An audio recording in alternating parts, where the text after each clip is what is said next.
अनुच्छेद 22 पे बात चलनी है और अनुच्छेद 22 में 21 की तरह सबको हासिल है, लेकिन ये किसे किसे हासिल नहीं है ये स्वयं अनुच्छेद 22(3) इसमें बताएंगे वो। यानी 22(3) में जो लोग हैं उन्हें छोड़कर अनुच्छेद 22, 14 और 21 की तरह हिंदुस्तान की धरती पर मौजूद प्रत्येक व्यक्ति को हासिल है।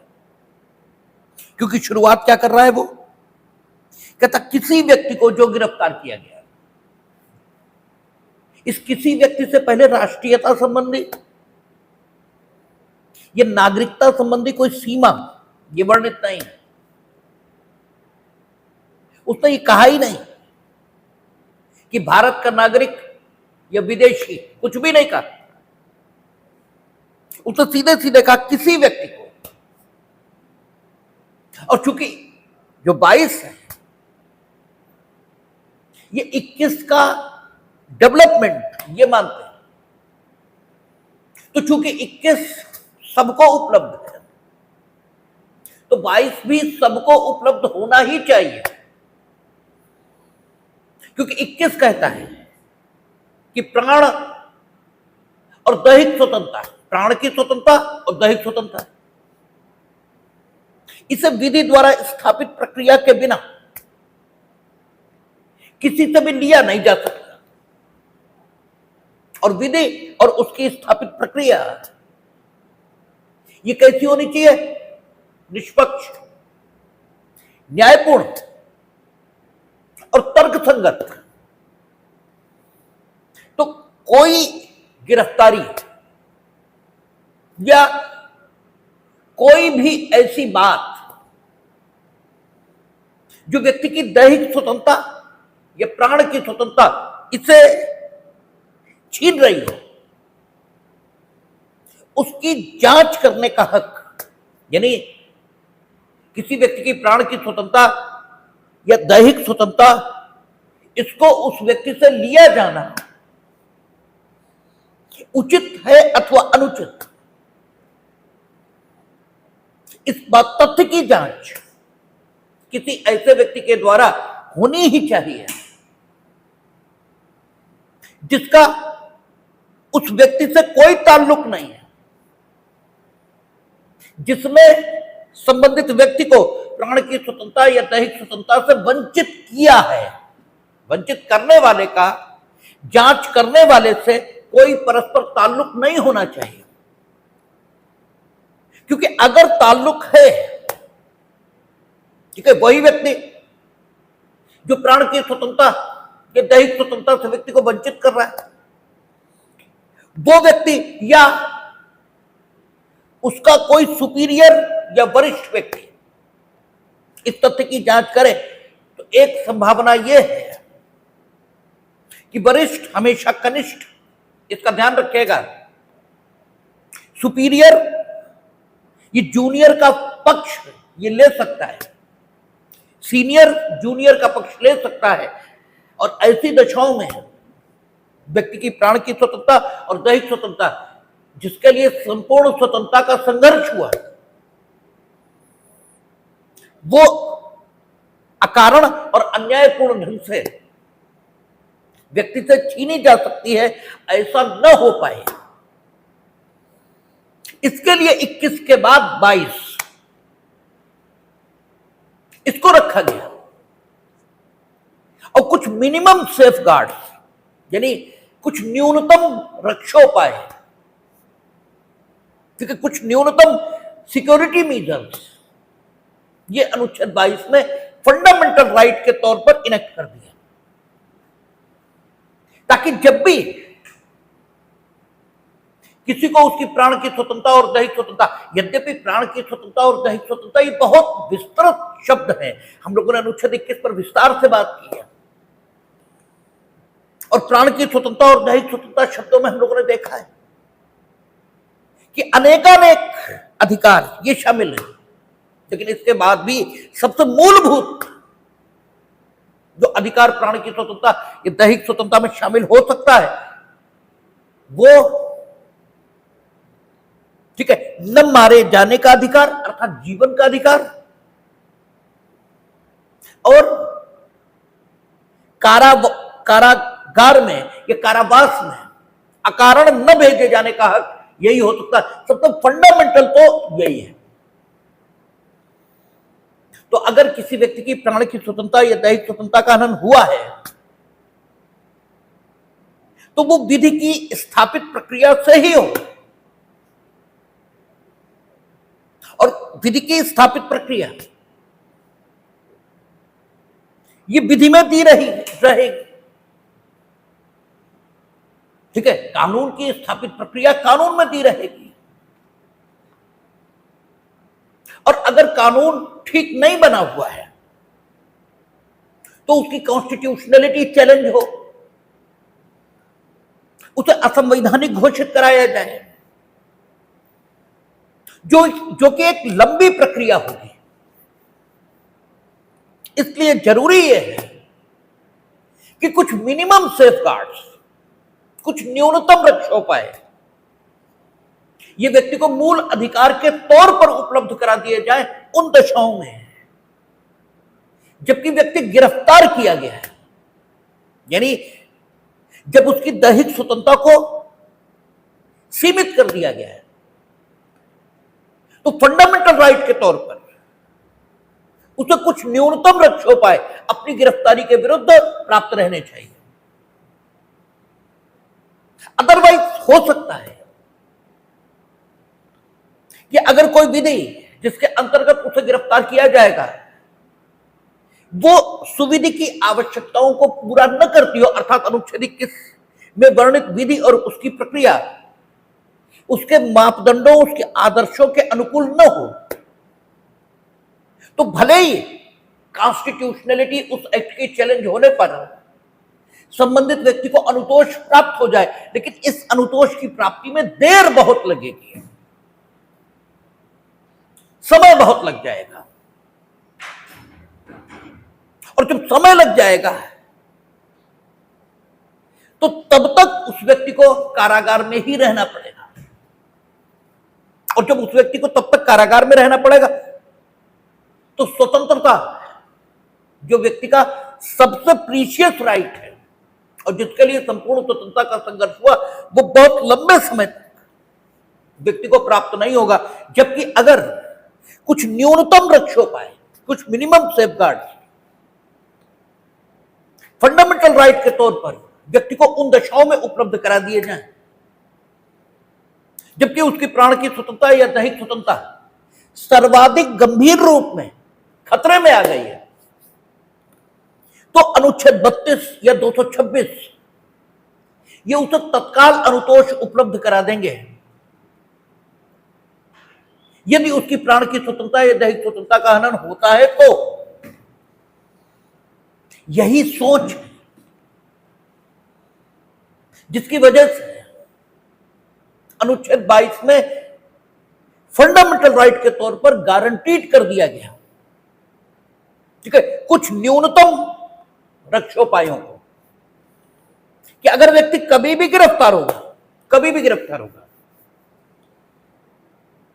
और उसे ये मिनिमम रक्षोपाय, ये मिनिमम सिक्योरिटी मीजर्स, ये मिनिमम सेफगार्ड्स जो अनुच्छेद 22 में उपलब्ध है ये नहीं दिए जाएंगे तो भी उसकी गिरफ्तारी कैसी हो जाएगी?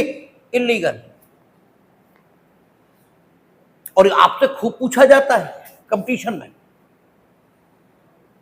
ठीक है, फ्रीक्वेंटली पूछा जाता है कि अगर अनुच्छेद 21 का वायलेशन हो या 22 का वायलेशन हो, ठीक है, तो 5 रिटों में से कौन सी रिट जारी होगी? ठीक है, क्वेश्चन इस प्रकार से नहीं पूछा जाएगा कि उसका उत्तर आप बड़ी आसानी से दे सको। अगर आपको यही नहीं मालूम कि अनुच्छेद 22, ठीक है, किसके विरुद्ध प्रोटेक्शन ये उपलब्ध कराता है, तो आप कौन सी रिट जारी होगी ये बता ही नहीं पाएंगे। सवाल हमेशा वो बनेगा जिसमें विभिन्न जानकारियां ये अगर आपको न हो तो सवाल का उत्तर ना आए। अगर 5 प्रकार की रिटें किन उद्देश्यों के लिए जारी होती हैं और साथ ही साथ अनुच्छेद 22 क्या हक देता है, ये दोनों बातें ना मालूम हुई तो फिर तुक्का ही लगेगा और तुक्का सही होगा, ये गलत। ठीक है, ये आपकी किस्मत पर निर्भर करेगा और किस्मत पर निर्भर होकर अगर आप एग्जामिनेशन या कंपटीशन क्या है, ठीक है, प्रतियोगिता स्थल पर हैं तो सिलेक्शन भूल जाइए, नहीं होगा। क्योंकि किस्मत अगर इतनी ही अच्छी होती, ठीक है, तो फिर बात ही क्या थी। तो इसलिए पता सब कुछ होना चाहिए, आपको मालूम होना चाहिए कि सामान्यतः जो 5 रिटें जारी की जाती, सामान्यतः शब्द जानबूझकर प्रयोग कर रहा हूं क्योंकि रिटें 5 प्रकार की ही होती हैं, ऐसी गलतफहमी आपने पाल रखी है। जबकि जब अनुच्छेद 32 में हम लोग पहुंचेंगे तो देखेंगे 5 प्रकार की रिटों के अलावा भी, ठीक है, कोई रिट ये जारी करने की शक्ति उच्चतम न्यायालय और उच्च न्यायालय को प्राप्त रहेगी।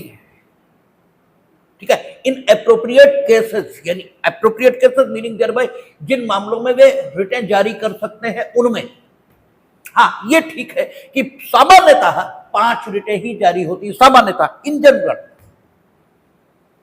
लेकिन वो 5 ही जारी कर सकते हैं ये कहना एकदम गलत है और ये आपको खूब रटाया गया है कि to protect fundamental right what types of, ठीक है, writs can be issued by the supreme court and high court, तो आप हट से उत्तर देते हैं 5।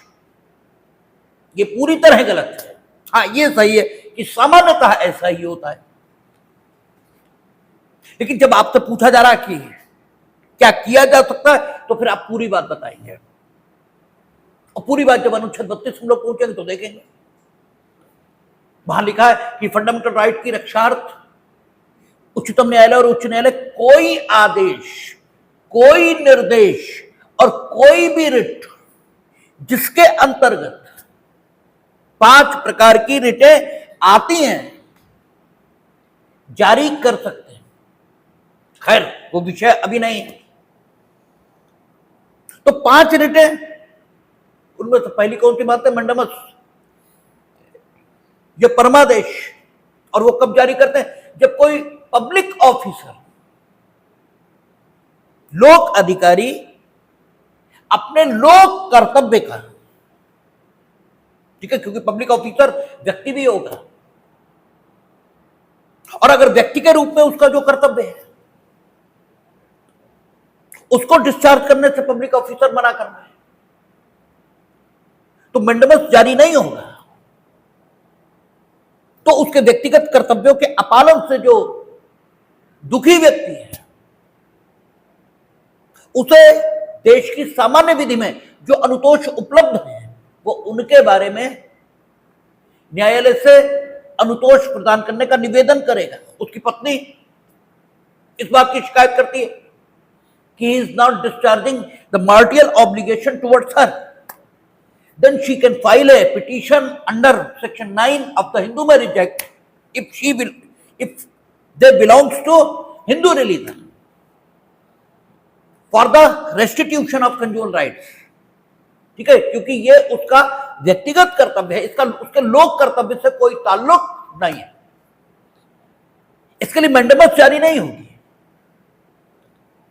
हाँ लोक सेवक के नाते, पब्लिक ऑफिसर के नाते उसका जो लोक कर्तव्य है, उसका जो पदी हैसियत में जनता के प्रति कर्तव्य है, यदि उसका उन्मोचन, उसको वो डिस्चार्ज नहीं करता तो मंडमस जारी होगा। ठीक है, प्रधानाचार्य के तौर पर जो उनकी जिम्मेदारी है, वाइस चांसलर के तौर पर जो उनकी जिम्मेदारी है उसका अपालन कर रहे हैं, देन मंडमस कैन बी इशूड। ऐसे ही आप देखते हैं को वारंट,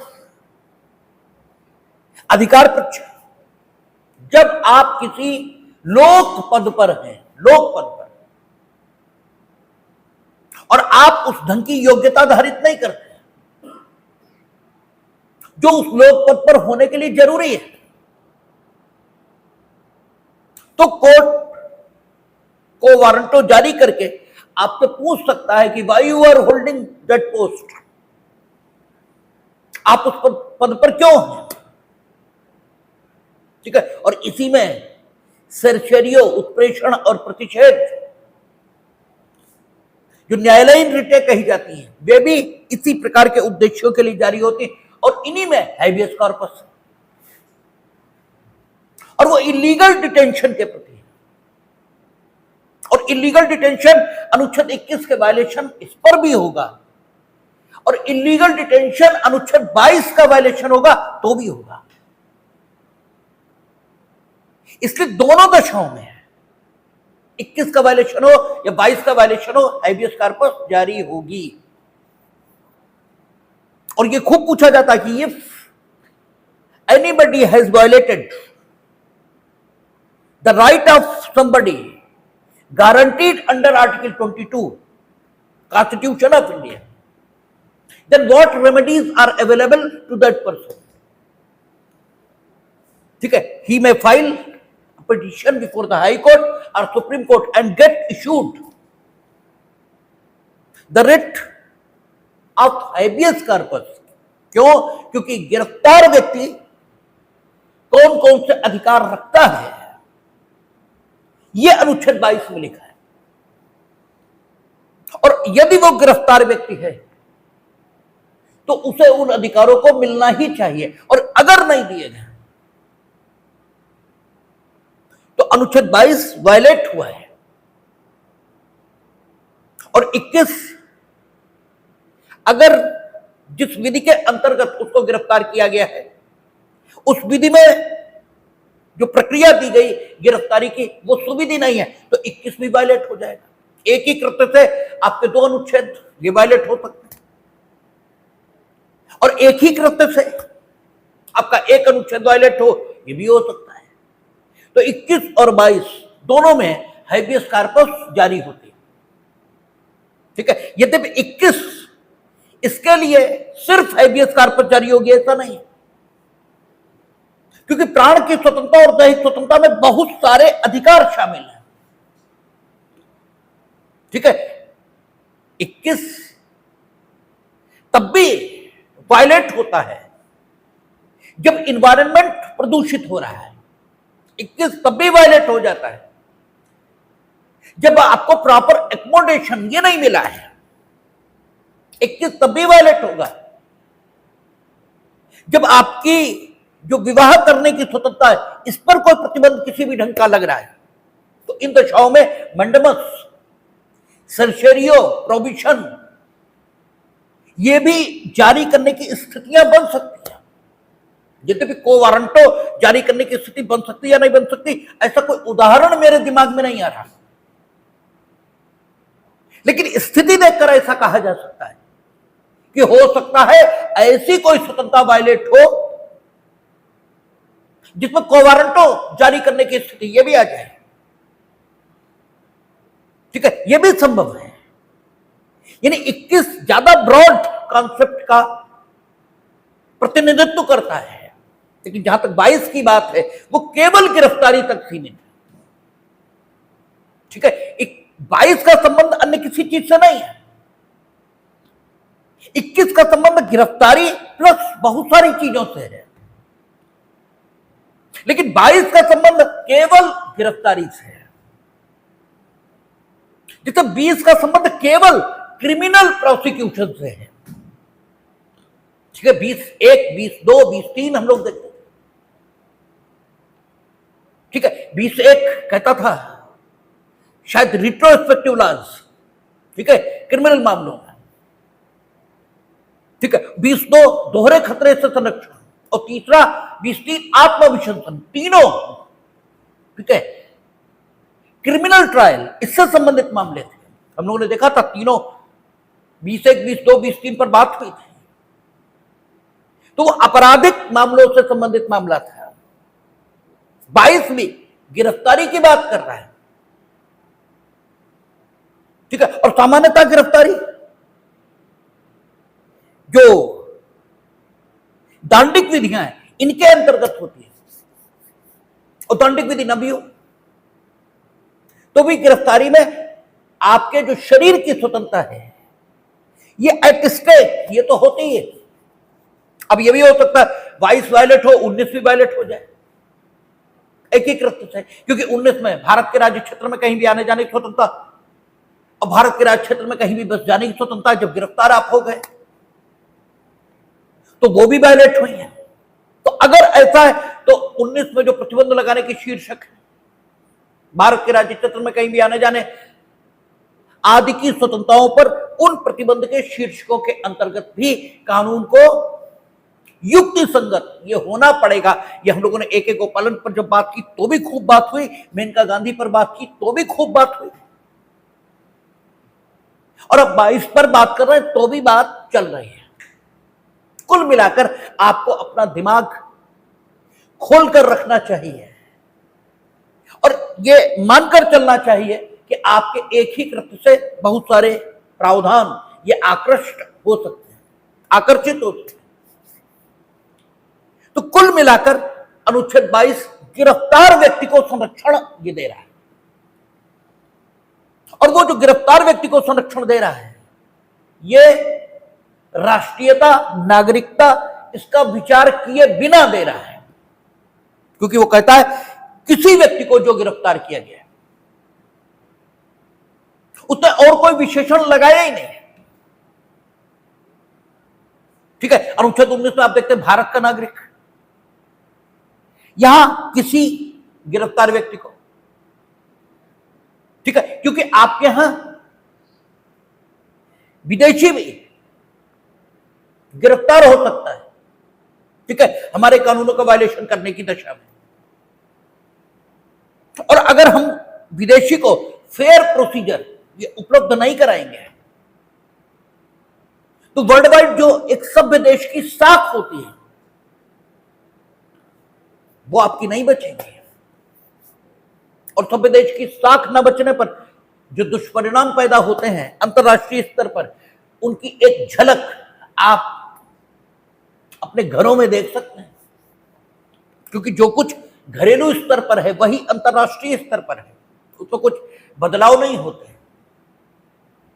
अगर लोग घरों में भी आपकी बदतमीज की इमेज बन जाती तो आपसे बोलना बंद कर देते, और जो बोलना बंद करेंगे तो आपको बहुत समस्याएं आ जाती हैं। ऐसे यही स्थिति अंतर्राष्ट्रीय स्तर पर रहेगी। तो अगर विदेशी हमारे यहां गिरफ्तार हो जाएगा तो भी उसे फेयर प्रोसीजर तो देना पड़ेगा। इसलिए राष्ट्रीयता या नागरिकता संबंधी किसी शब्द के उपयोग के बिना सीधे कहा कि व्यक्ति जो गिरफ्तार हुआ है, ठीक है, काहे गिरफ्तार हुआ, क्यों गिरफ्तार हुआ, यह अगला सवाल है, यह भी ध्यान रखना है। तो सबसे बड़ी समस्या यह कि जब हम एलएलबी में हम खुद करते थे तब हमें समझ में ही नहीं आता था, और आपको भी नहीं आता होगा, लेकिन आप ये मानने को ही तैयार नहीं होंगे कि हमें नहीं समझ में आता था। ये भी हो सकता कि ये भी समझ में ना आता हो कि हमें ये समझ में नहीं आता था, लेकिन हमें बड़ी दिक्कत होती थी कि अनुच्छेद 22 इसकी जरूरत क्या है, क्योंकि 22(1), 22(2), 22(3) ये जो हक दे रहा है ये तो ऑलरेडी सीआरपीसी में है, ठीक है, विद इन 24 आवर मजिस्ट्रेट के समक्ष ले जाया जाएगा, गिरफ्तारी के कारणों की सूचना दी जाएगी गिरफ्तार व्यक्ति को, ठीक है, उसे अपने पसंद के वकील से प्रतिरक्षा कराने का हक होगा, ठीक है, मजिस्ट्रेट की अथॉरिटी के बिना किसी को भी 24 घंटे से ज्यादा अभिरक्षा में रखा नहीं जा सकता। ये सारी बातें तो ऑलरेडी सीआरपीसी में, ठीक है, गिरफ्तारी संबंधी अध्याय जहां पर है पूर्व की सीआरपीसी में याद रहती है, ठीक है, वर्तमान में 35 से शुरू हो रही है, तब 41 से शुरू होती थी और 60A तक जाती थी, अब भी शायद 35 से शुरू होकर 60 या 61 तक जाती है बीएनएस। और वहां लास्ट धारा कह रही थी, अंतिम धारा जो थी, पहले 60 थी, अब 60 या 61 होगी, कि गिरफ्तारी के मामलों में इस अध्याय के उपबंधों का कड़ाई से अनुपालन किया जाएगा। अनुपालन नहीं कहा, बल्कि कहा कड़ाई से अनुपालन। ठीक है, तो और जिस समय व्यक्ति को 24 घंटे बाद मजिस्ट्रेट के समक्ष लेकर जाया जाएगा, पहले धारा 167 के अंतर्गत लेके जाते थे, अब 187 के अंतर्गत लेके जाते हैं बीएनएसएस में। तो मजिस्ट्रेट सबसे पहला जो समाधान करेगा वो यही समाधान करेगा अपना, कि क्या व्यक्ति गिरफ्तार है, अर्थात क्या उसे डिटेंशन में जो रखा गया है वो गिरफ्तारी संबंधी जो अध्याय है उसके उपबंधों का पालन करके रखा गया है। क्योंकि अगर उसके उपबंधों का अपालन करते हुए उस व्यक्ति को पकड़ा गया है तो यह कहा जा सकता है कि वो, ठीक है, पकड़ लिया गया है, वो गिरफ्तार है ये नहीं कहा जा सकता, क्योंकि पकड़ और गिरफ्तारी इसके बीच अंतर है। गिरफ्तारी कानून की प्रक्रिया से और कानून द्वारा अधिकृत व्यक्ति के माध्यम से, ठीक है, व्यक्ति को अपनी अभिरक्षा में लिया जाना यह प्राधिकृत करती है। और पकड़ कानून के बिना या कानून की प्रक्रिया के बिना सिर्फ शारीरिक शक्ति के आधार पर या अन्य किसी शक्ति के आधार पर जो कानून की शक्ति से अन्यथा है, किसी व्यक्ति की शारीरिक स्वतंत्रता को या किसी व्यक्ति को अपनी अभिरक्षा में लिया जाना, ठीक है, इसको प्राधिकृत करता है। प्राधिकृत शब्द का प्रयोग तो गलत है, खैर प्राधिकृत तो एक पॉजिटिव शब्द है। जब कोई व्यक्ति कानून की प्रक्रिया से अन्यथा किसी अन्य शक्ति के आधार पर किसी की स्वतंत्रता को न सिर्फ सीमित करता है बल्कि उसे अपनी अभिरक्षा में ले लेता है, तो यह कहा जाता है कि संबंधित व्यक्ति को उसने पकड़ लिया है। और मजिस्ट्रेट को तभी संबंधित व्यक्ति के संबंध में बीएनएसएस या सीआरपीसी अधिकार देती है जबकि उसे गिरफ्तार किया गया। और व्यक्ति गिरफ्तार कैसे होगा यह गिरफ्तारी के अध्याय में बताया है। यानी गिरफ्तारी के अध्याय का अपालन अगर हुआ है तो फिर गिरफ्तार नहीं है व्यक्ति, और व्यक्ति अगर गिरफ्तार नहीं है तो उसके संबंध में अधिकारिता का प्रयोग मजिस्ट्रेट कर ही नहीं सकता। वो पूर्ववर्ती शर्त है, कंडीशन प्रेसिडेंट है, क्योंकि 187 क्या लिखा, जबकि व्यक्ति गिरफ्तार किया गया है और मजिस्ट्रेट के समक्ष प्रस्तुत किया गया है। एंड कंजंक्शन है, आपने मजिस्ट्रेट के समक्ष प्रस्तुत कर दिया किंतु वो गिरफ्तार नहीं है तो मजिस्ट्रेट कुछ नहीं करेगा। और इसी को कचहरी की भाषा में रिमांड का रिफ्यूज कर दिया जाना यह कहा जाता है। आपने गिरफ्तार किया ही नहीं, क्योंकि अगर गिरफ्तार किया तो उस प्रक्रिया का पालन होना चाहिए था जो गिरफ्तारी के अध्याय में वर्णित है, वो है नहीं। तो आपने गिरफ्तार नहीं किया है, आप सिर्फ मेरे समक्ष ले आए, और जब मेरे समक्ष ले आए तो ऐसे व्यक्ति के संबंध में कोई अधिकारिता कानून में मजिस्ट्रेट को दी नहीं गई। तो आपने गैर कानूनी काम किया, हम क्यों करें? ठीक है, इसलिए मजिस्ट्रेट रिमांड रिफ्यूज कर देता है। लेकिन हमारी समझ में जो बात नहीं आती थी वो ये नहीं आता था कि जब सीआरपीसी में या बीएनएसएस में गिरफ्तारी कैसे की जाएगी ये बताया गया है और उसका अपालन होने की दशा में 187 रिमांड न लेने को विविक्षित तौर पर प्राधिकृत करती है। अभिव्यक्त रूप से तो वो यानी एक्सप्रेसली 167 या 187 में तो यह लिखा है कि मजिस्ट्रेट इन दशाओं में रिमांड लेगा। लेकिन हमने आपसे कई बार कहा कि कानून में जो कुछ लिखा है उसका जो संभावित अर्थ हो सकता है उसके बारे में भी ये मानते हैं कि वो भी कानून में लिखा है। क्योंकि वो अर्थ है उसका। और अगर ऐसा है तो जो संभावित अर्थ होता है उसके बारे में मानते हैं कि कानून विवक्षित रूप से ऐसा प्राधिकृत कर रहा है। तो जब कानून अधिकृत रूप से बता रहा है कि गिरफ्तारी कैसे होगी और गिरफ्तार व्यक्ति के संबंध में मजिस्ट्रेट अधिकारिता का प्रयोग करेगा, इसका मतलब कानून यह भी बता रहा है कि यदि उन उपबंधों के अपालन के आधार पर या उन उपबंधों के अपालन के बावजूद किसी व्यक्ति को शारीरिक तौर पर अपनी अभिरक्षा में किसी ने लिया है तो उसे गिरफ्तार नहीं कहेंगे। और यदि उस व्यक्ति को मजिस्ट्रेट के समक्ष प्रस्तुत कर दिया गया तो मजिस्ट्रेट उसके संबंध में किसी अधिकारिता का प्रयोग नहीं करेगा, ऐसा भी मानेंगे क्योंकि ये अधिनियम में जो लिखा है उसका स्वाभाविक अर्थान्वयन है, उसका स्वाभाविक निर्वचन है, इंटरप्रिटेशन है। तो सीधी बात है, हमें जो नहीं समझ में आता था वो ये है कि सीआरपीसी में ये लिखा है तो अनुच्छेद 22 में इसको लिखने की जरूरत क्या है? ठीक है, क्योंकि अगर व्यक्ति गिरफ्तार हुआ और मजिस्ट्रेट के समक्ष ले गए और मजिस्ट्रेट ने पाया कि गिरफ्तार नहीं हुआ है या आपने पकड़ लिया है तो रिमांड नहीं देगा। और मजिस्ट्रेट गलती कर देगा तो रिविजनल कोर्ट है, वो निरीक्षण है, ठीक है, रिविजनल कोर्ट से हो जाएगा। वहां से भी नहीं होगा तो 482 है सीआरपीसी में,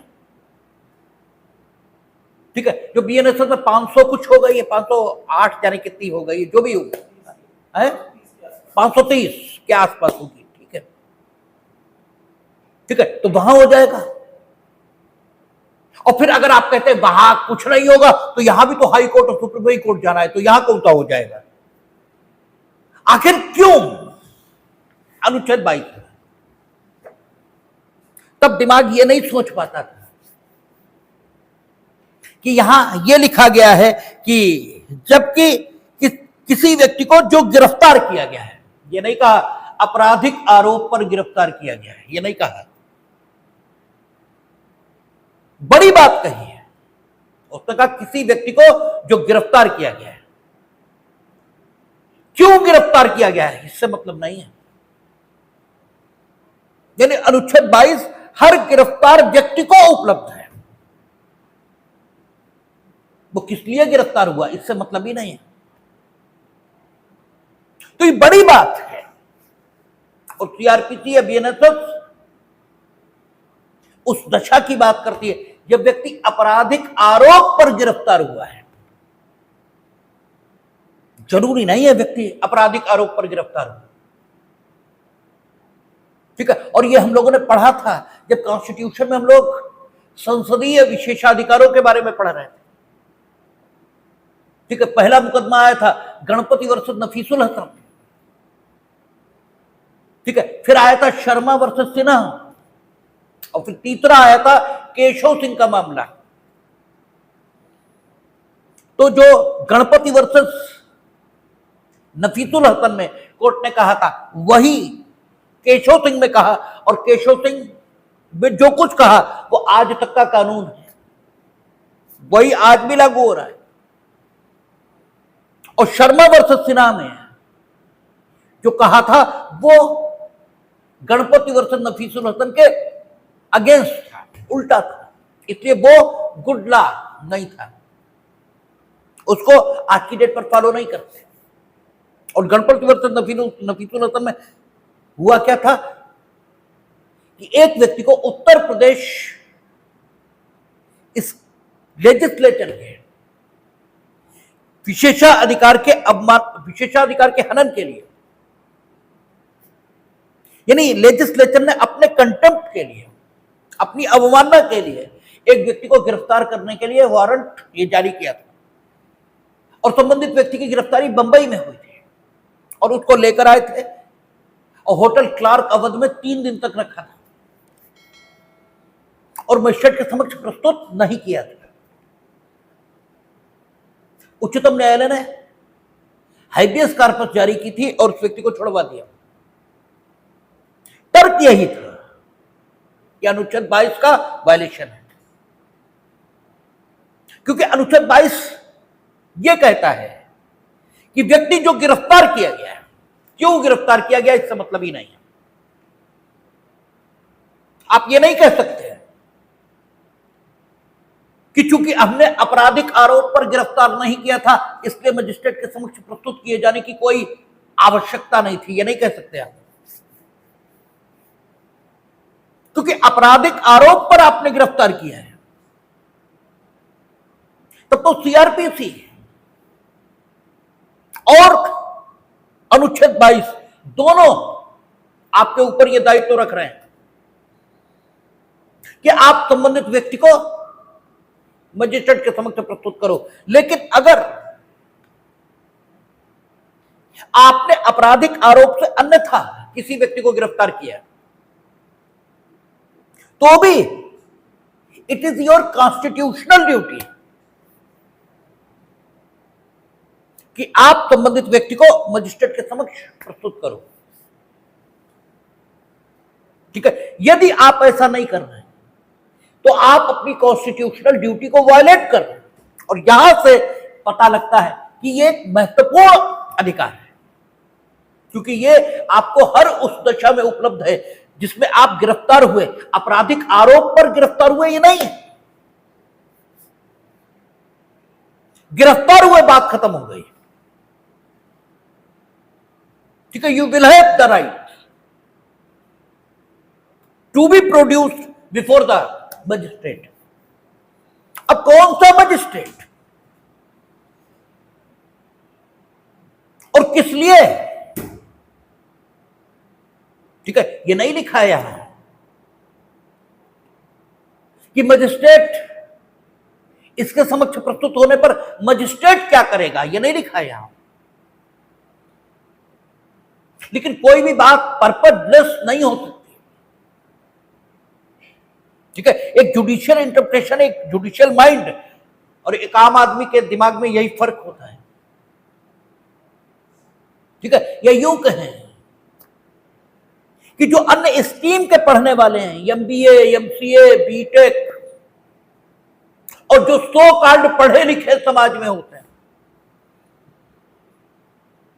इन्हें इस बात से मतलब ही नहीं होता कि कोई भी चीज किस उद्देश्य के लिए है।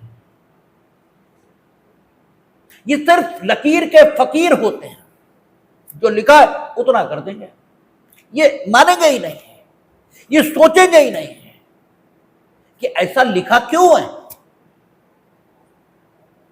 ठीक है, अर्थान्वयन हमेशा सोद्देश्य होगा। कोई भी गतिविधि उद्देश्य को समर्पित है। अगर गतिविधि का कोई उद्देश्य नहीं तो वो निरुद्देश्य है, और निरुद्देश्य गतिविधि को न तो सामाजिक जीवन में, ठीक है, और न ही अन्य किसी भी प्रकार के जीवन में ठीक माना जाता है। तो बेकार की बात है। इसलिए मजिस्ट्रेट जिसके समक्ष आपने प्रस्तुत किया है उसके लिए पहली विशेषता यह होनी चाहिए, ही शुड बी इम्पार्शियल, और दूसरी विशेषता होनी चाहिए कि वो आपको, यानी गिरफ्तार व्यक्ति को, ठीक गिरफ्तारी की दशा में न होने पर अनुतोष प्रदान करने की हैसियत इसमें हो। दूसरी बात, और तीसरी बात होनी चाहिए कि अगर गिरफ्तारी ठीक भी है लेकिन गिरफ्तारी के बाद व्यक्ति को जमानत आदि प्राप्त करने का कोई हक है तो उसे वो अधिकारिता भी प्राप्त होनी चाहिए। अदरवाइज इस सेक्शन का कोई मतलब नहीं हो सकता। ठीक है, अदरवाइज इस सेक्शन का कोई अर्थ हो ही नहीं सकता। और फिर ये सेक्शन अपने में इस बात की मांग कर रहा है कि अगर गिरफ्तारी स्वयं मजिस्ट्रेट ने की है, जिसकी अधिकारिता उसे सीआरपीसी में प्राप्त है, क्योंकि आपका व्यू बड़ा होना चाहिए, क्योंकि गिरफ्तारी सिर्फ पुलिस अधिकारी करेंगे या इन्फोर्समेंट ऑफिसर्स करेंगे, ठीक है ना। गिरफ्तारी पुलिस के अलावा इन्फोर्समेंट ऑफिसर जैसे ईडी, कस्टम, ठीक है, आदि अधिकारी भी करते हैं। इन्फोर्समेंट ऑफिसर मतलब जिन्हें प्रवर्तन अधिकारी या कानून के प्रवर्तन का काम सौंपा गया है, वो इन्फोर्समेंट ऑफिसर्स कहलाते हैं। वो लोग भी गिरफ्तारी कर सकते हैं और वो पुलिस अधिकारियों से भिन्न हो सकते हैं, ठीक है। साथ ही साथ मजिस्ट्रेट को भी गिरफ्तार करने के हक प्राप्त हैं, और मजिस्ट्रेट को तो यहां तक प्राप्त है कि संज्ञेय, असंज्ञेय, जमानती, अजमानती कुछ भी, ठीक है, उसके समक्ष हो रहा है तो वो गिरफ्तार कर सकता है या किसी को निर्देश दे सकता है कि वो गिरफ्तार करे। तो अगर मजिस्ट्रेट ने स्वयं गिरफ्तारी की तो भी मजिस्ट्रेट के समक्ष प्रस्तुत किया जाएगा। आप ये नहीं कह सकते कि हमने खुद किए तो तुम भगवान नहीं हो। और गिरफ्तार करने वाले या जिसके प्राधिकार के अधीन गिरफ्तार हुआ उस मजिस्ट्रेट के अलावा दूसरे मजिस्ट्रेट के पास, क्योंकि सेक्शन की भावना यही है, ये यहां नहीं लिखा है लेकिन इंटरप्रिटेशन इसी ढंग से आया है माननीय उच्चतम न्यायालय का।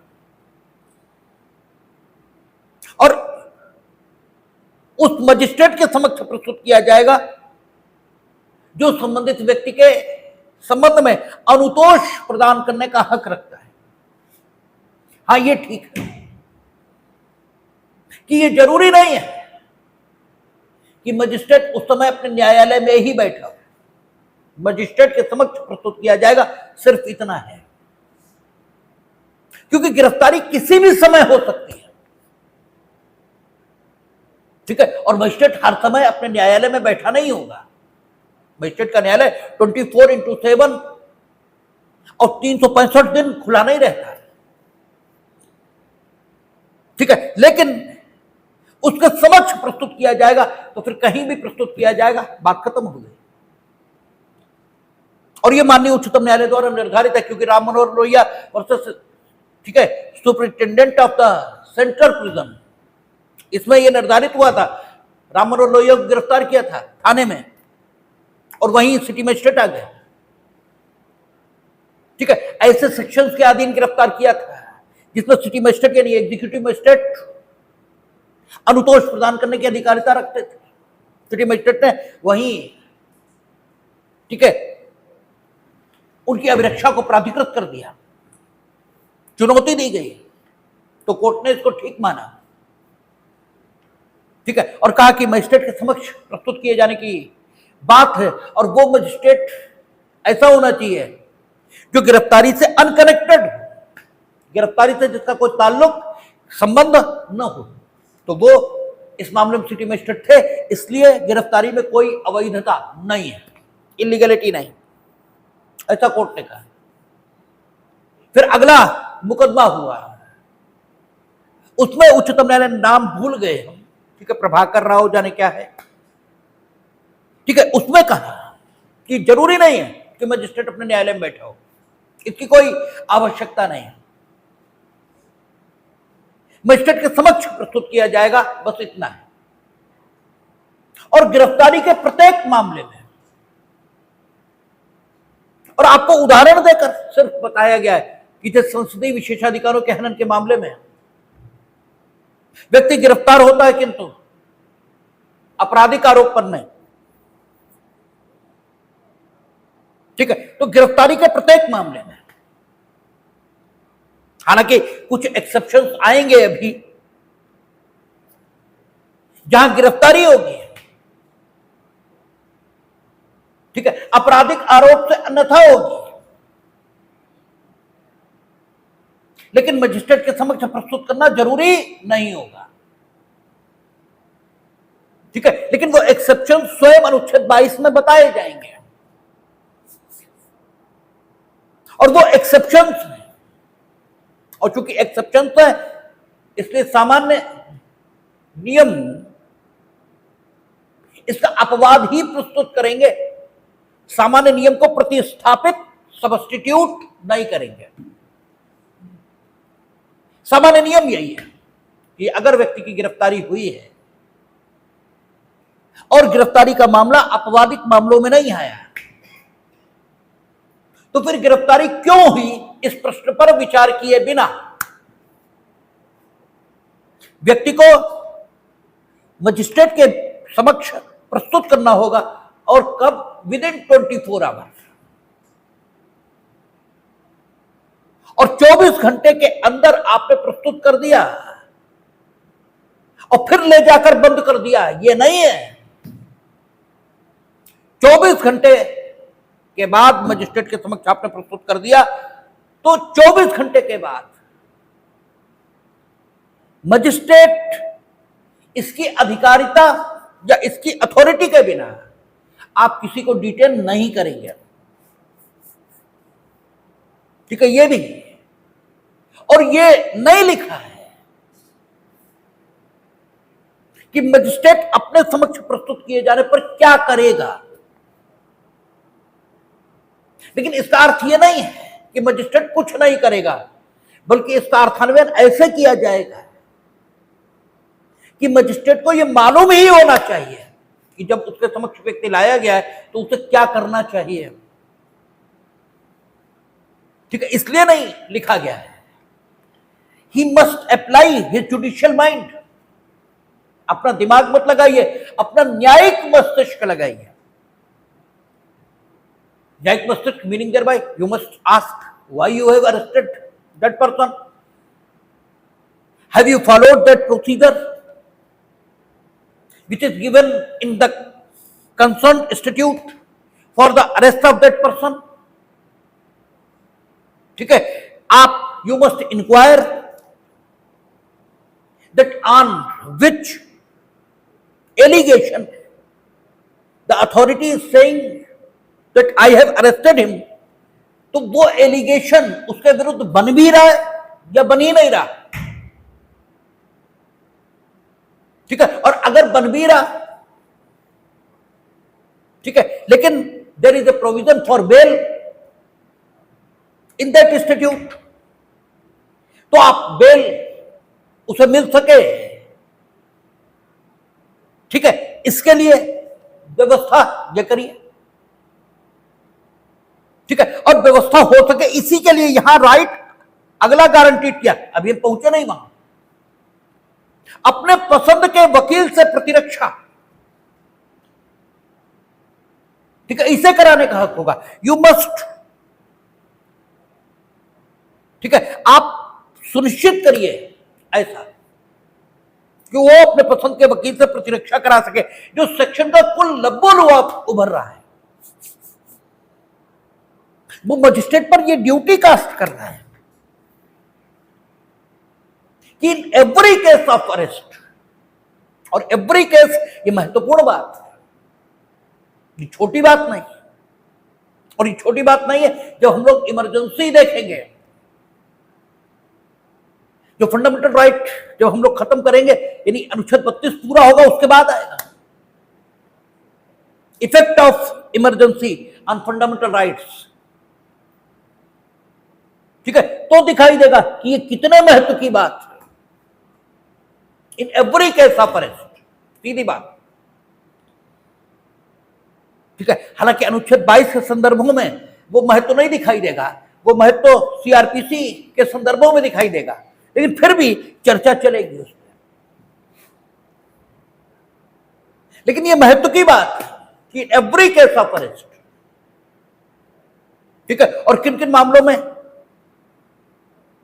ये सेक्शन छूट देगा, और वो छूट किस विचार पर या किस तर्क पर आधारित है, इसकी चर्चा स्वयं अनुच्छेद 22 करेगा कि केवल ये मामले होंगे जिनमें मजिस्ट्रेट के समक्ष 24 घंटे में प्रस्तुत करना जरूरी नहीं होगा, otherwise in every case of arrest. और अगर आप इसका वायलेशन करेंगे तो फिर हैबियस कॉर्पस, इसकी रेट के माध्यम से संबंधित व्यक्ति को अनुतोष उपलब्ध कराया जाए। हाँ, ये ठीक है कि अक्सर जो गिरफ्तारी है वो आपराधिक आरोप पर ही होती है, यह सही है। और जब आपराधिक आरोप पर व्यक्ति की गिरफ्तारी होती है तो हम लोगों ने बीएनएसएस में देखा है, सीआरपीसी में भी देखा है कि विदाउट वारंट और on the issuance of warrant, दोनों स्थितियों में व्यक्ति को गिरफ्तार किया जा सकता है। ठीक है, तो on the issuance of warrant अगर व्यक्ति को गिरफ्तार किया गया है तो वहां क्या लिखा है? यथाशीघ्र। ठीक है, यथाशीघ्र जिस न्यायालय ने वारंट जारी किया है उसके समक्ष व्यक्ति को लाया जाएगा। ठीक है, तब अनुच्छेद 22 की बात नहीं कहता, तब मजिस्ट्रेट के समक्ष ले जाने की जरूरत नहीं है। ठीक है, तब जिसने वारंट जारी किया है उसके समक्ष लाइए। लेकिन वहां भी यह लिखा है, ठीक है, बीएनएसएस और सीआरपीसी दोनों में, कि अगर ऐसा लगता है कि उस न्यायालय के समक्ष पहुंचने में 24 घंटे से अधिक का समय लग जाएगा तो जहां गिरफ्तारी की गई है वहां के सीजेएम या सेशन जज, धारा 80 थी सीआरपीसी में, ठीक है, धारा 80 या 81 ऐसे ही थी, 80 थी शायद, और बीएनएसएस में भी ऐसे ही है, 80 या 81 ही है। ठीक है, उसके समक्ष प्रस्तुत किया जाएगा संबंधित व्यक्ति को। और जहां वारंट जारी हो रहे थे वहां अपेक्षा की गई थी वारंट जारी करने वाले न्यायालय से कि वारंट के साथ ऐसे रिलीवेंट डॉक्यूमेंट भेजेंगे वो जो गिरफ्तारी करने वाले स्थान पर अधिकारिता रखने वाले न्यायालय को संबंधित व्यक्ति की जमानत पर विचार करने के लिए समर्थ बना सकें। ऐसे सारे डॉक्यूमेंट्स आप भेजेंगे। और वहां लिखा है कि अगर विद इन 24 आवर आप न्यायालय जिसने वारंट जारी किया उसके समक्ष नहीं ला सकते, ठीक है, यात्रा में लगने वाले समय को छोड़कर, ऐसे करके वहां लिखा है, तो संबंधित व्यक्ति वहां के सीजेएम या सेशन जज के समक्ष प्रस्तुत किया जाएगा। ठीक है, और वो उसकी जमानत के संबंध में निर्णय लेंगे। तो आप देख रहे हैं कि अनुच्छेद 22 यहां तो लिखा ही है कि मजिस्ट्रेट के समक्ष आप इन एवरी केस ऑफ अरेस्ट प्रस्तुत करेंगे। सीआरपीसी एडिशनल व्यवस्था करती है। ठीक है, तो ये तो वारंट के मामले में हुआ। ठीक है, क्यों? क्योंकि वारंट जब जारी किया, अनुच्छेद 22 बनाया क्यों? ये जांच करने के लिए कि आपने जिसको अरेस्ट किया है उसे जस्टिफाइड ढंग से अरेस्ट किया या नहीं। और जब वारंट जारी हो गया, जब वारंट जारी हो गया तो इसका मतलब एप्लीकेशन ऑफ जुडिशियल माइंड पहले ही हो चुका है, क्योंकि वारंट ऐसे जारी ही नहीं होता। ठीक है, वारंट जारी करने का काम ऑलरेडी न्यायालय का है। तो वारंट के बारे में मानेंगे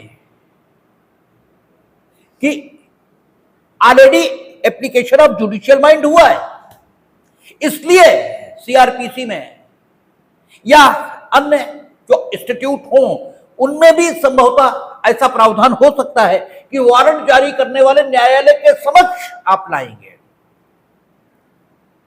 लेकिन वहां भी अतिरिक्त सावधानी के तौर पर, ठीक है, गिरफ्तारी करने वाले स्थान पर अधिकारिता रखने वाले सीजेएम या सेशन जज के समक्ष भी व्यक्ति को ले जाने के लिए प्रावधान बनाया गया। यह अतिरिक्त सावधानी है,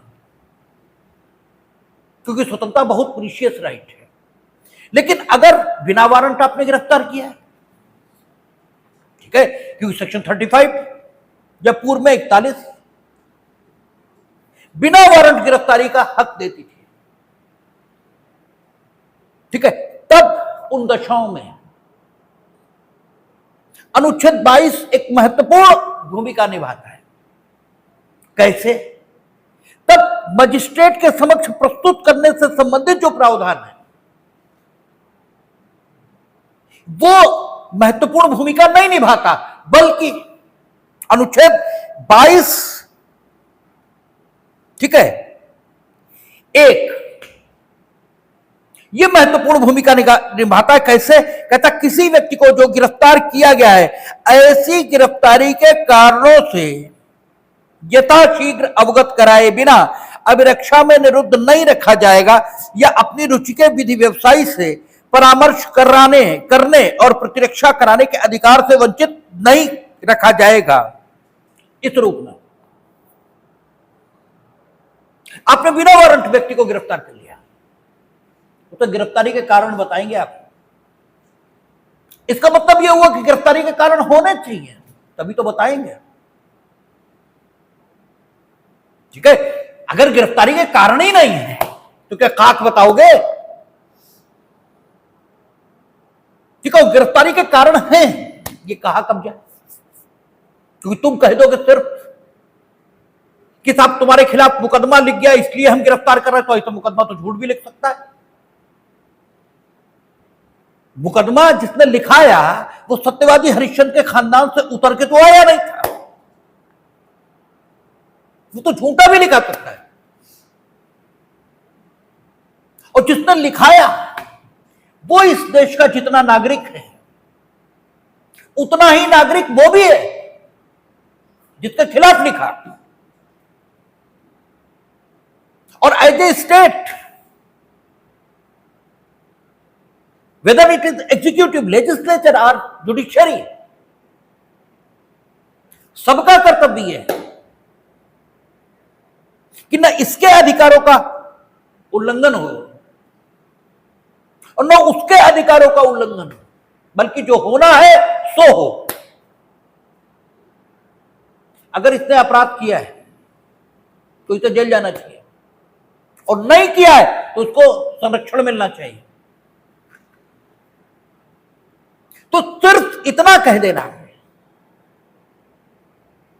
कि देयर इज एन एफआईआर, ठीक है, there is a FIR against such person, that is why I have arrested. ये तो शक्ति का दुरुपयोग है। शक्ति का होना एक बात है, किसी काम को ठीक है करने की ताकत होना ये एक बात है, लेकिन उस काम का किया जाना, ठीक है, ये बिल्कुल दूसरी बात है। काम करने की ताकत हमें है, लेकिन उस काम को हम करते तो तभी हैं जब उस काम को करने के बिना काम न चले या उस काम को करने का अवसर ये आ जाए। बंदूक है हमारे पास तो सबको गोली मारते हैं। बंदूक के उपयोग का जब अवसर आए, और बंदूक के उपयोग का अवसर प्रत्येक लड़ाई नहीं है, लड़ाई हुई और आपने गोली मार दी है, ठीक है, जब युक्ति संगत बंदूक के उपयोग का किया जाना तब आप बंदूक का उपयोग करें, कोई दिक्कत नहीं। ठीक है, आप सिर्फ बंदूक चलाने में समर्थ, फिजिकली यू आर कैपेबल, तो आप बंदूक चलाएंगे।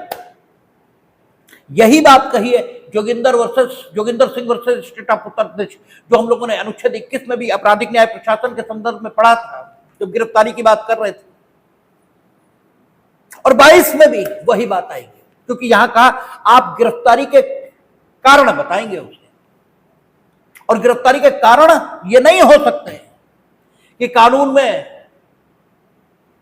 जिस अपराध का आरोप आप पर लगाया गया है वो हमें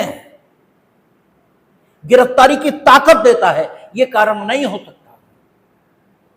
कारण का मतलब होता है कारण, अर्थात mere allegation of an offense, ठीक है, ये गिरफ्तारी का कारण पैदा नहीं करता। आपको Joginder Singh versus state of Uttar Pradesh में यही सुप्रीम कोर्ट ने निर्धारित किया कि you must investigate the case. आप अन्वेषण करें, और जो अन्वेषण से प्रथम दृष्टया आपको बात ठीक लगने लगे कि जो आपराधिक आरोप लगाया गया है ये प्रथम दृष्टया ठीक लग रहा है, तब आप किसी व्यक्ति की गिरफ्तारी के संबंध में सोचें और तब उसे बताएं कि आपकी गिरफ्तारी के कारण ये है कि आपने ये किया, आपके खिलाफ ये एविडेंस मिला है। गिरफ्तारी के कारणों का उल्लेख आप करेंगे। अब गिरफ्तारी के कारणों का उल्लेख करना एक अन्य उद्देश्य की पूर्ति इसके लिए भी है। ठीक है, आगे उसने कहा कि किसी व्यक्ति को जो गिरफ्तार किया गया ऐसी गिरफ्तारी के कारणों से यथाशीघ्र अवगत कराए बिना अभिरक्षा में निरुद्ध नहीं रखा जाएगा या अपनी रुचि के विधि व्यवसायी से परामर्श करने और प्रतिरक्षा करने के अधिकार से वंचित नहीं रखा जाएगा। ठीक है, और आगे उसने मजिस्ट्रेट के समक्ष प्रस्तुत करने की बात की। तो अपनी रुचि के विधि व्यवसायी से वो जो परामर्श करेगा, क्यों करेगा, ये अधिकार क्यों दिया? हमने कहा कानून का पर्पसिव इंटरप्रिटेशन होता है, इसलिए दिया ताकि उसका जो विधि व्यवसायी है, जो उसकी प्रतिरक्षा के लिए नियुक्त हुआ, वो उसकी समुचित और सम्यक प्रतिरक्षा कर सके। और समुचित और सम्यक प्रतिरक्षा तभी कर पाएगा जब गिरफ्तारी के कारण ठीक से व्यक्ति को बताए जाए। इसलिए कोर्ट ने यह भी निर्धारित किया है कि आप जो गिरफ्तारी के कारण बताएंगे किसी को भी, वो इतने पर्याप्त ढंग से बताए जाने चाहिए कि वो अपनी प्रतिरक्षा कराने में समर्थ हो सके। ठीक है ना, ये नहीं बता देंगे कि फला आए थे, उन्होंने एविडेंस तुम्हारे खिलाफ दिया है, फला ने एविडेंस दिया। आप कुछ बताएंगे, क्या एफआईआर लिखी, ठीक है, या आपने जिस कारण से भी गिरफ्तार किया, कम से कम उसकी पूरी विस्तृत जानकारी न सही, लेकिन इतनी तो दें कि व्यक्ति अपनी प्रतिरक्षा कराने में समर्थ हो सके। और इस भाषा में दें, इस प्रकार से दें जो उस व्यक्ति की समझ में आए। आपने जानकारी दी, उसे समझ में नहीं आया, ठीक है, वो तो एक अशिक्षित व्यक्ति है और तुम अपनी आईएएस गिरी झाड़ रहे थे, तुम अंग्रेजी में उसे बता रहे थे, ठीक है, कि ये ग्राउंड ऑफ अरेस्ट है। ठीक है, आप खड़ी बोली में बोल रहे थे और वो सुदूर ग्रामीण अंचल का व्यक्ति था, उसे कुछ भी नहीं, खड़ी बोली समझ में ही नहीं आती थी। तो आप कोई लोकल आदमी पकड़ते उसे इस प्रकार से, क्योंकि अगला जो उसका अधिकार है उससे पिछली बात जुड़ी हुई है। यह कहा कि अपनी पसंद के वकील से प्रतिरक्षा कराने का हक होगा और आप उसे गिरफ्तारी के कारण बताएंगे। इसका मतलब दोनों के बीच कोई संबंध है। ऐसा थोड़ी कि गिरफ्तारी के कारण बताने और अपनी पसंद के वकील से प्रतिरक्षा कराने, इसके बीच कोई संबंध ही नहीं है। ठीक है, वकील करेगा क्या, कैसे प्रतिरक्षा करेगा? वो अंतर्यामी होगा और अपनी पसंद के वकील से प्रतिरक्षा कराने का हक होगा। इसमें यह भी शामिल है कि अगर वकील को कोई जानकारी चाहिए प्रतिरक्षा के प्रयोजनों से, तो वो स्वतंत्रता के वातावरण में अपने व्यक्ति से उसे प्राप्त कर सके।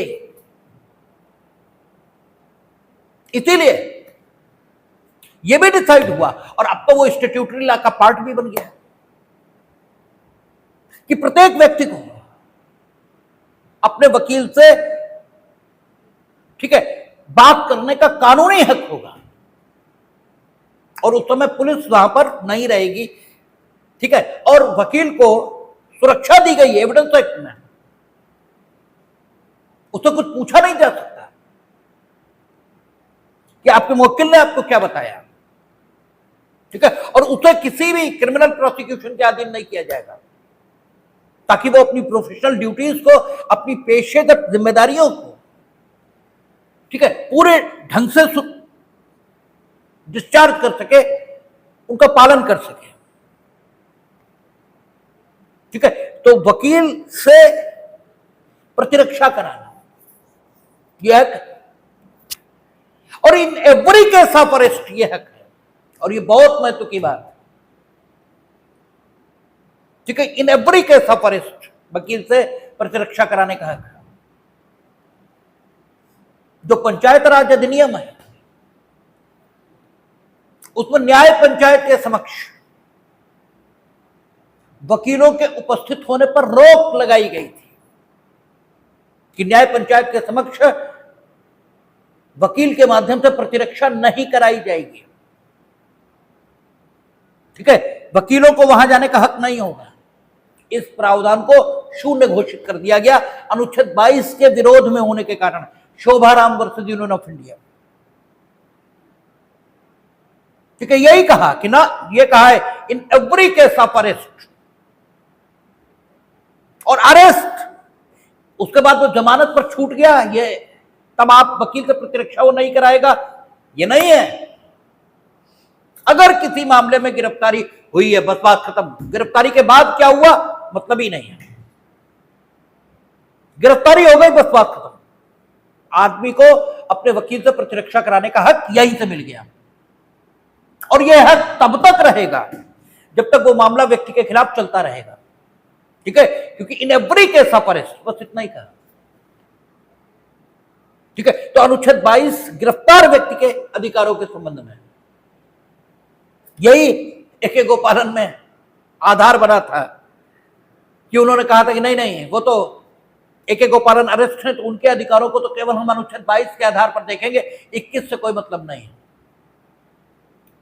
या 21 से जो मतलब है वो सिर्फ इतना है कि इनेक्टेड लॉ के मुताबिक होना चाहिए, बाकी कुछ नहीं। ठीक है, 19 से कोई ताल्लुक नहीं है, ऐसी बात आई थी, लेकिन अब तो वो ला ही नहीं रहा। तो अनुच्छेद 22 गिरफ्तार व्यक्ति को हक दे रहा है, ठीक है, अपनी पसंद के वकील से प्रतिरक्षा कराने का। शुरुआत में अपनी पसंद के वकील से प्रतिरक्षा कराने का जो हक था, इस संबंध में सिर्फ इतना माना गया था कि ये जो हक है ये व्यक्ति को सिर्फ ये हक दे रहा है कि मशीनरी अर्थात न्यायालय या एग्जीक्यूटिव व्यक्ति को रोकेगी नहीं अपनी पसंद का वकील खड़ा करने से। ठीक है, लेकिन अमेरिका, वहां जो अर्थान्वयन आए ड्यू प्रोसेस ऑफ लॉ, वहां अनुच्छेद 21 जैसी बात है ना कि ड्यू प्रोसेस ऑफ लॉ, इसी से व्यक्ति की संपत्ति की स्वतंत्रता, प्राण की और दैहिक स्वतंत्रता, इससे वंचित किया जा सकता है व्यक्ति को। हमारे यहां संपत्ति का हटा दिया, बाकी दोनों हैं। तो वहां अपनी पसंद के वकील से प्रतिरक्षा कराने का हक लिया गया है। इसका जो अर्थ लिया गया है वो ये लिया गया कि स्टेट ये जिम्मेदारी लेगा कि व्यक्ति अपनी पसंद के वकील से प्रतिरक्षा कराए। 1951 यानी कॉन्स्टिट्यूशन की शुरुआत जब हुई, तब हमारे यहां यह माना गया था कि अनुच्छेद 22 जो कहता है अपनी पसंद के वकील से प्रतिरक्षा कराने का हक होगा, इसका पालन हो गया यदि अपनी पसंद का वकील खड़ा करने पर रोक नहीं लगी, यानी रोका नहीं गया है। लेकिन अगर व्यक्ति खड़ा नहीं कर पाया तो अनुच्छेद 22 का उल्लंघन हुआ है, ऐसा नहीं कहा जा सकता। लेकिन अमेरिका में यह डिसाइड होने के बाद 1951 के बाद अनुच्छेद 39A ले आए, कॉन्स्टिट्यूशन भी अमेंड हुआ, 42nd अमेंडमेंट में शायद लाए हैं 39 है या बाद में लाए हों, लेकिन 39A ले आए। ठीक है, और साथ ही सीआरपीसी में 304 जोड़ दी थी, और ये स्टेट की जिम्मेदारी बना दी, ठीक है, कि स्टेट ये इंश्योर करेगा कि प्रत्येक व्यक्ति, ठीक है, वकील के माध्यम से प्रतिरक्षा अपनी करा सकती है। ठीक है, तो ये गिरफ्तारी के विरुद्ध संरक्षण की बात है। शेष चर्चा इस पर कल करेंगे, देखेंगे।